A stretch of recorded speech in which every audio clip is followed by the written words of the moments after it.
જય માતાજી મિત્રો, હું લોક સાહિત્યકાર પ્રતાપદાન ગઢવી. માણસના જીવનની માલિપા સુખ અને દુઃખ તો આવ્યા કરે. માન અપમાન, ક્યારેક માને મળે, ક્યારેક અપમાને મળે, ક્યારેક ખાવાય મળે, મેવા મિષ્ટાન મળે, ક્યારેક છપ્પન ભોગ મળે, ક્યારેક ભૂખ્યું જેને કહેવાય લાંગણું પણ થાય.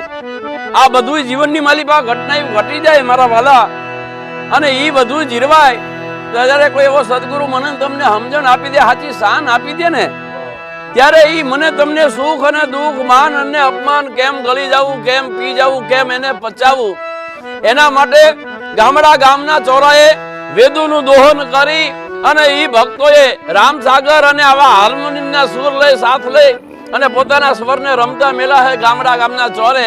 ત્યારે મને તમને એ સંતની વાણીને સાંભળવા માટે મારે તમારે કાનની બારીઓને ખોલી કરવી પડે. તો એવા કાનની બારીઓ ખોલી અને આપણે સુરેશભાઈ રબારીને કહી, મારા બાપ એ કઈ જે જીરવાઈ ગયા હોય, એ જીરાણા હોય અને એના અમીના ઓટકાર આવ્યા હોય અને પછી જે વાણી નીકળ્યો ને એ વાણી થવા દો મારા બાપ, અજરા કાંઈ જરિયા ન જાય. અજરા કાંઈ જીરવિયા ન જાય,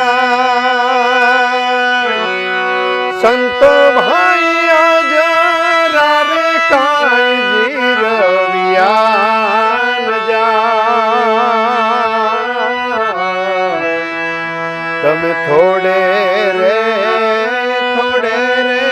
તમે સાધવ્યો રે, તમે થોડે રે તમે સાધવ્યો રે.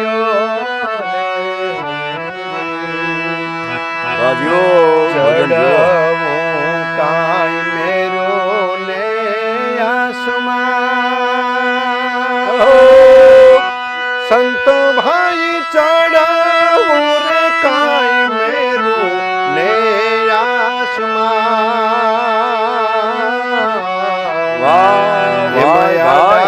રે અવળા રે સંતો વાત ઘણા રે, જીવો ભજન જીવો.